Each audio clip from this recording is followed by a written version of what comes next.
Troy, let's go. Troy, come to these things? You can bring the rest of the band. That's the Coach, you can solve it up there. Just walk slowly. The hell is this? Goddamn, we win one game and then another dude shows up. Ooh, Troy, that's a little We won four. We got the real guy. I only cover the big games. Heard a lot about it this week. That's for sure. All right, Troy, man, that's strange. I know, sorry. Now I'm nervous. I'm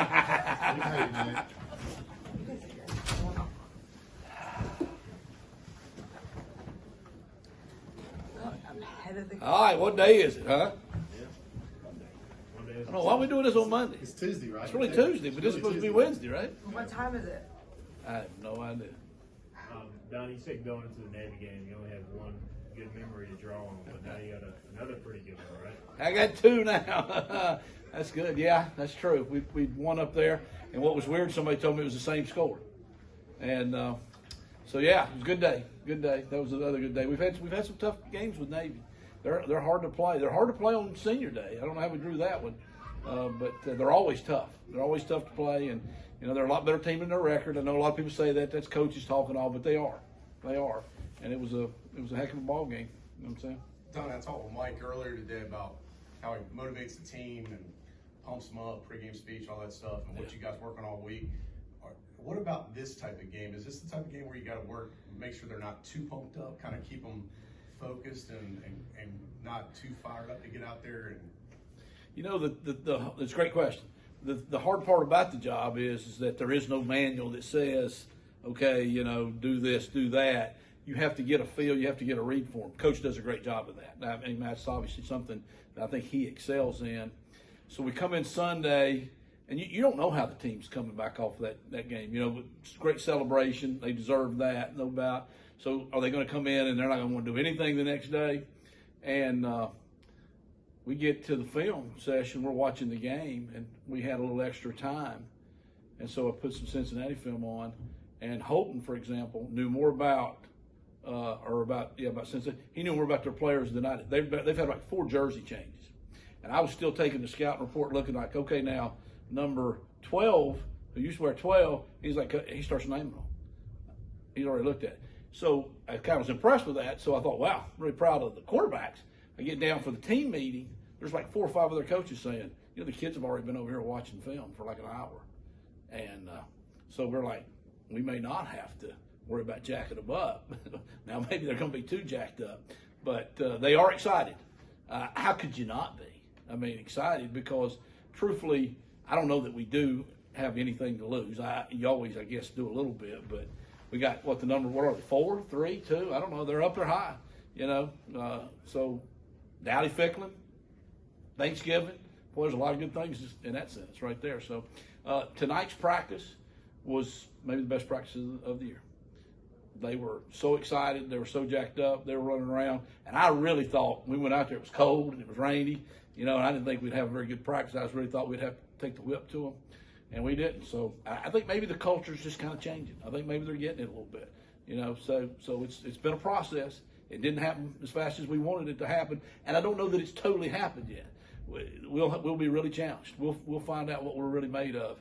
But that is who we want to be right now. We want to be like what they are right now. So we're going to get a chance to measure ourselves.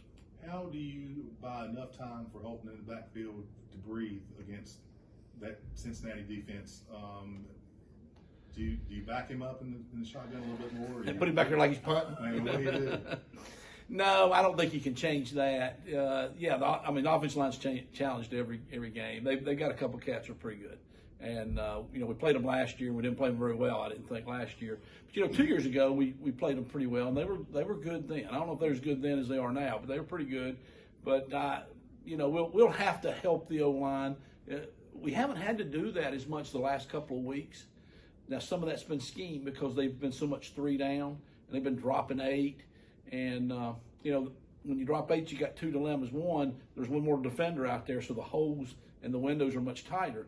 But the pass rush is not quite as much sometimes when they only rush 3. Now, this group can blitz and can do some other things too. But we'll have to just vary those protections. We got to change our cadence up a little bit, you know what I'm saying? Like we did at Houston. That was one of the things we had to do to Houston. Houston was so good up front. They really challenged us. So we did a good job. If you'll notice, remember that game, they jumped off sides a bunch. He was hard counting them. He was changing it up. He's going on 2s, going on 3. We'll have to do all those type of things. And the receivers going to have to get open fast. We tell them all the time, okay, you got to work the guy, but you got all day now. You better get open fast because he's going to have to throw it. And you know what? We got to run the ball. I think they're the number 2 pass. You always know these things. That's why I look at you like it, because I know you're a stat guy. I think they're like the number 2 pass defense team in the country. So that doesn't mean we're not going to throw the ball, but that does tell me we better be able to run the ball. You know what I'm saying? Or it would be a long day, because the hardest thing to do in college football is pass protect. Okay, for a drop back pass. It's just hard to do. It's hard to do at any level, I guess. You got to throw the ball when you want to throw it, and to do that, you have to be able to run the ball. Those corners, they're phenomenal in the back end, and Yeah. I guess they're the same guys that played in 2019. They probably took that a little personal last year. Yeah, I think they so. got you guys last year. Are you kind of looking forward to that? Battle between really some of the same receivers and corners that have been going at it for years. Well, I'll be nervous about it, and when we started watching them Sunday, I wasn't too excited about it. But as the week builds, as a competitor, that's what we do. We wouldn't do this if we didn't really enjoy the challenge. I know our players are fired up. CJ had the huge night, same guy. They'll get matched up a lot again. I'm sure they know each other well. You know what I'm saying? They got a few nicknames for each other. We'll have to calm CJ down, because he will get emotional. He will get wired up a little bit like that too. And they are. Both corners are they're draft picks. You know what I'm saying? We talk to pro scouts all the time come in. We ask them about the other people we play, and I think they're both ranked in the top 20 as it takes, whatever. So that's pretty darn good. They're long. They're tall. You know what I'm saying? They grab a lot. You know what I'm saying? They let them hold a lot. We'll have to be in the referee's ear a lot this week about their holding. We'll have to get a few pass interference calls, I think. This is the most man you've probably seen a team run in a while, maybe even all year.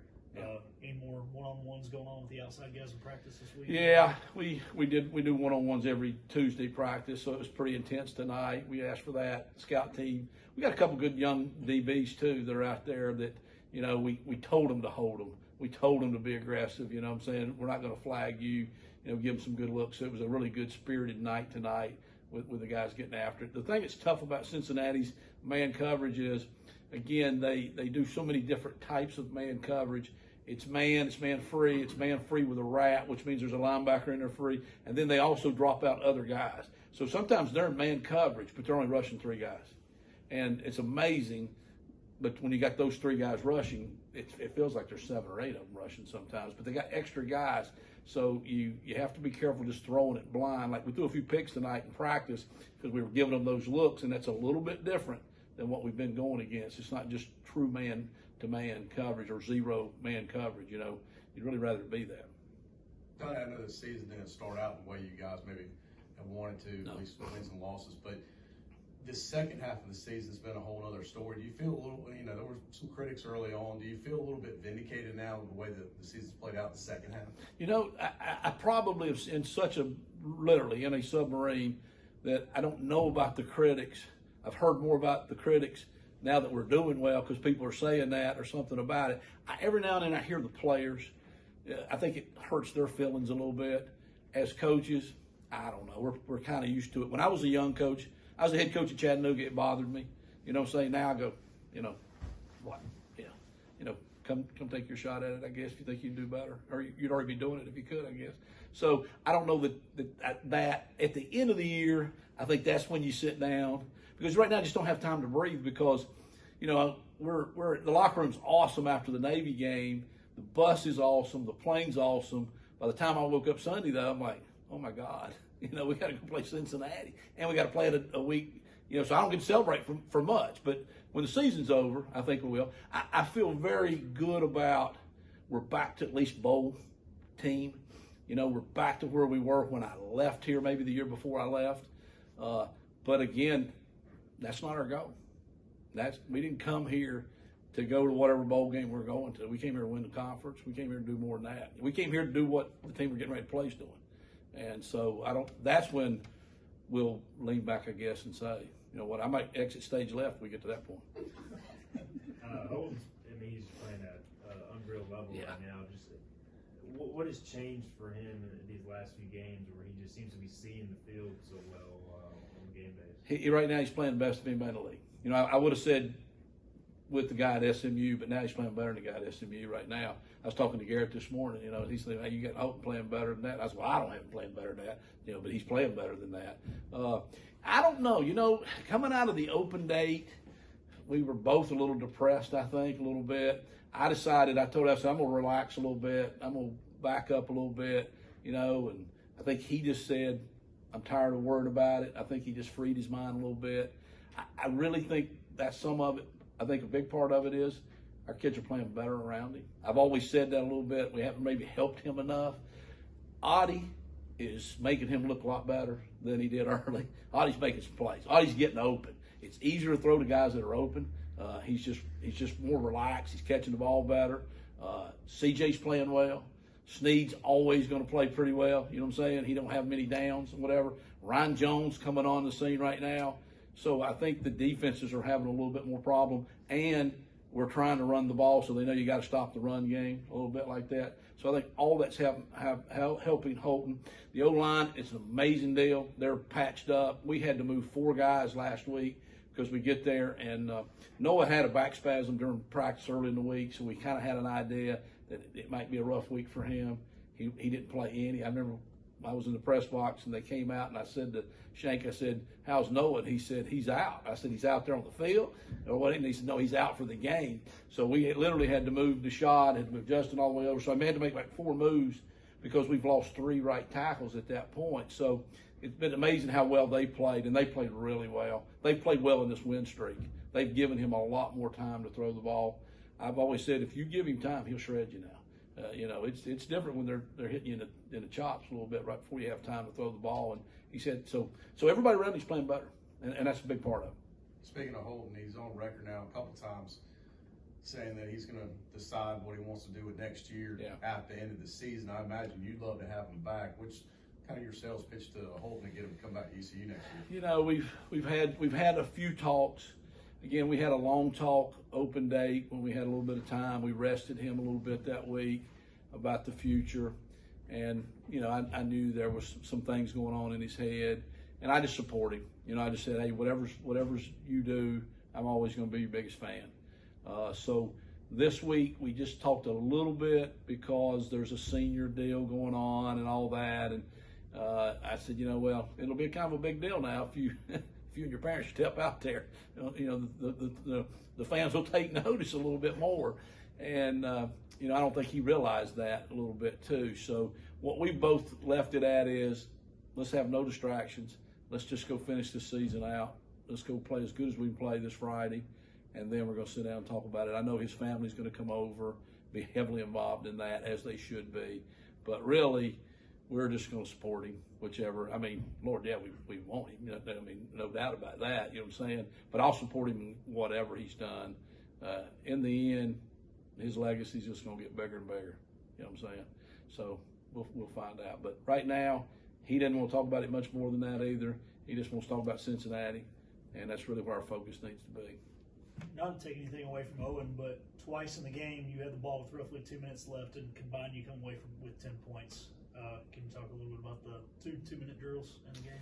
Well, I feel good about the 2-minute drills. Is that what you're saying? Yeah. Yeah, I do too. We practice that a lot. we practice it like every Thursday, and then we didn't practice it this week because the defense was all defending the option, and so we didn't go against each other any. And Coach had kind of come over and said, are you okay with that? And I was like, I think we're good. We practiced it so much. We've had several times in the game, but then all of a sudden, wow, you get 2 of them, you're thinking like maybe we should have practiced it. It's too late to make that decision then.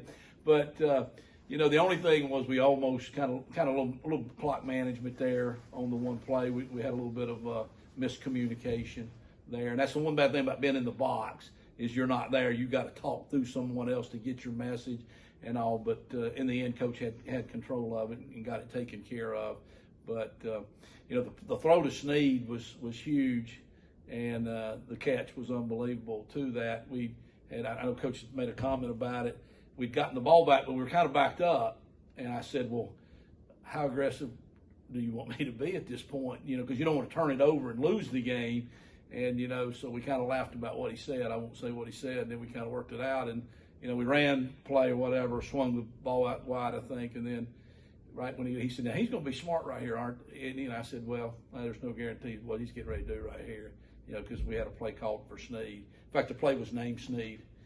So I knew he was throwing it to Sneed, you know what I'm saying? And then I thought, God, I hope that safety doesn't back up. And he kind of bid on the play like we were hoped he would. So great throw, great catch. But were you a little worried when you saw it was 3 high? Because Holton said today he was only supposed to throw it against quarters. Yeah, so it was a 2 safety look that we were hoping for.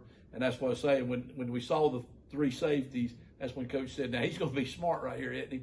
And I said, there's no guarantee what he's going to do right now. But the safety did come down. So in fairness to him, it wasn't the look we wanted, but the guy screwed it up enough that it turned into the look I guess we needed. Did you learn enough last year from playing Cincinnati and has this team improved enough where you can come in and do some things a little differently and, buy him a little bit of time in his internal clock? Well, we've played them twice, you know what I'm saying? So, and they haven't changed a lot. Now, they've got a new defensive coordinator. The other one went to Notre Dame, and so they do have a new defensive coordinator. But this is kind of Coach Fickle's defense, so they haven't changed very much. They're basically doing the same thing. And the personnel hasn't changed much in 2 years either. They've got a lot of guys back. So I think we know them. We know the scheme. The thing about them is they don't do a lot of different stuff. Sometimes you got the whole board full. You're like, my God, look at all these blitzes. Look at all these defenses they run. How will we ever figure all that out? This week it's not. They run a couple base looks, they have a couple base blitzes or whatever, because they haven't had to do it. Nobody's been able to make them have to do anything else. They can just line up and say, we're just going to play our defense. We're not going to make a lot of mistakes, and we can whip you. And that's worked for them, for the last 2-3 years. So I think we know them, and we got to match up with them a little bit better now, I think, this year, because I think we're better. We're a lot better than we were year one. I know we had a really good offensive game year one, but we're a lot better than we were year one. We didn't play very good up there last year. I'm saying that was really a bad game, just in a lot of different ways. So our kids, they want to get that out of their mouth. I know that they want to go play better. You've played in empty Dowdy Ficklin, and you've played in a packed Dowdy Ficklin. So, home field advantage is something to positive. Yeah. How important is it to have Dowdy packed Friday? It would be very disappointing if it's not. You know what I'm saying? Because I think that is a large part of who we are, and getting this thing turned back around, I think that's important. It'll be important to the players, it'll be important to the seniors. I get in the press box and I can't tell. You know what I'm saying? It's not loud. You know what I'm saying? And I know we've had a couple good crowds, and we had a couple, where the weather wasn't very good or whatever reason, the crowds weren't quite as good. But all the coaches and the players have all said the crowd, it's been loud. It's been loud down there. So who's coming's being loud. But it would be great to get back to the days of 51,000 out there packing this stadium. Always, I remember, enjoyed talking to the other coaches, and they'd be like, wow, this place is unbelievable. And you know what? It was like that for me, too. I came here when I was at Chattanooga, and I'd never really been to East Carolina. I grew up in North Carolina, but I'd never been here, and we played down here. That was David Gerard. And I remember leaving there, and I said, this is a true story because this guy reminds me of this all the time. I said, I'd like to coach there someday. That's the dream job for me. I'd like to get there. So when I got the job the first time, they all, okay, coach, you got your dream job, whatever. So then I guess I got it twice. So I beat the odds on that a little bit here. And Tom McClellan was here both times. So what did you got shut out that day too? All right, thanks for bringing that up. I mean, my God. I mean, what more can you do? Okay, that's piling on. That's a penalty, isn't it? Come on, man. It's Thanksgiving week. What's Thank your you, favorite? Jen. Thank you for being so good. What's your favorite Thanksgiving side? Side? Yep, or dessert. Oh, well, no, I'm a potato guy. I'm Irish all the way. So the mashed potatoes and the gravy, that's what I go for right there. Yeah. All right. Yeah, I'm looking forward to that too. All right, thank y'all. I appreciate y'all. I appreciate it. They tell you